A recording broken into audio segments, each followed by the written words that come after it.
on page 16, the last sentence in the second paragraph. It says, therefore, in order to save themselves, both must follow the instruction of Sri Upanishad and thus bring peace to the world. Next paragraph. Human beings are not meant for quarreling like cats and dogs. They must be intelligent enough to realize the importance of human life and to realize the aim of human life. The Vedic literature is meant for humanity and not for the cats and dogs. Cats and dogs can kill other animals for food, and for that there is no question of sin on their part. But if a man kills an animal for the satisfaction of his uncontrolled taste buds, he is responsible for breaking the laws of nature, and therefore he must be punished. Yes, this is the responsibility of human life.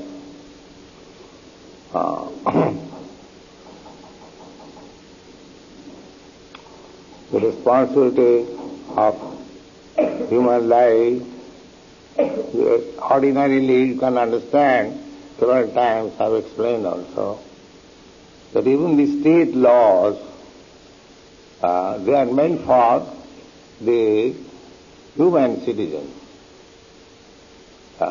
If a cat or a dog transgresses the law, there is no punishment or no arrest. Just like on the road, the direction is that when there is red light, you must stop your car. But if your dog passes in spite of the red light, he is not punishable because it is animal. Therefore, human life has got a very great responsibility. If you do not execute that responsibility, then by the laws of nature, again you are put into the cycle of cats and dogs. You cannot say that, no sir, I am not going to be cat again. No, the law is very strict. Daividhi sa gunamai, mama maya dhurataya. You cannot surpass the laws of material nature. Krishna says in the Bhagavad Gita. You cannot transgress any law. You know that even for your personal, if you eat more little, then immediately you are diseased. You will be sick. You cannot transgress. Very nice thing. If you want to eat more, then next day you will have to starve. You will be sick. So, you have to accept exactly the same thing as it is allotted to you by the Lord. You cannot transgress. Therefore you have got very good. The only responsibility is that this human form of life is offered to us, to a living entity, for understanding, self-realization, athata brahma jigyasa. This is the Vedanta Sutra. Now this is the time for self-realization. Brahma is the Supreme Spirit, or the part and parcel Spirit. Brahma, God is called also Brahma, but He is Parabrahma. The Mayavadi philosophers, they cannot distinguish why this word is there, Parabrahma. Parabrahma means the Supreme Brahma. And Brahma is Spirit. So we are also Brahma. Krishna is also Brahma, but He is Parabrahma. Nitya Nityana, Chetana Chetanana, He is the chief Brahma. Just like in our ordinary life, everywhere we have got some chief man, a leader. Just like you have accepted me as your leader. Similarly, the leaders of the leader go on searching out. When you come to Krishna, He is the leader of everyone. That is Krishna. That's all. Ishara Parama Krishna.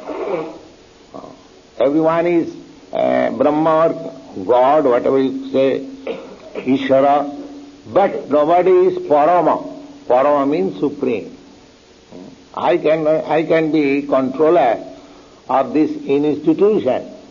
The president can be controller of this country, but nobody can claim that I am the supreme controller. That is not possible. That is only for Krishna. That post is for Krishna. Ishvara Parama Krishna, Sachidananda Vidya. So, he is controlling everything. It is stated in the Shastra, just like the bull or the horse is controlled by the rose.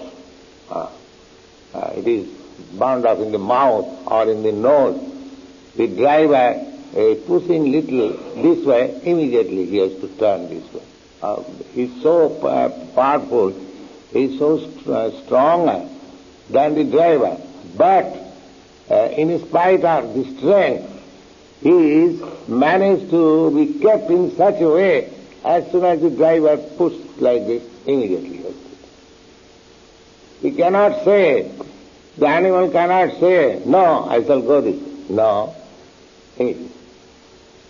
Similarly, Krishna, by the reins of the laws of nature, is keeping everyone under the control. The laws of nature, as soon as push this way, you have to go this way. This way, you have to go this way. You cannot say, I cannot go.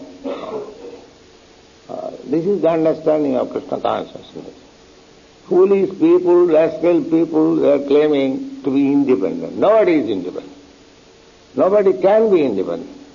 His constitutional position is to be dependent.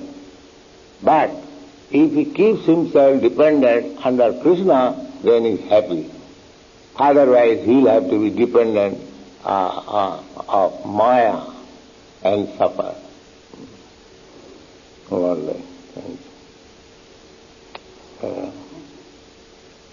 He is responsible for breaking the laws of nature, and therefore he must be punished. Thank you.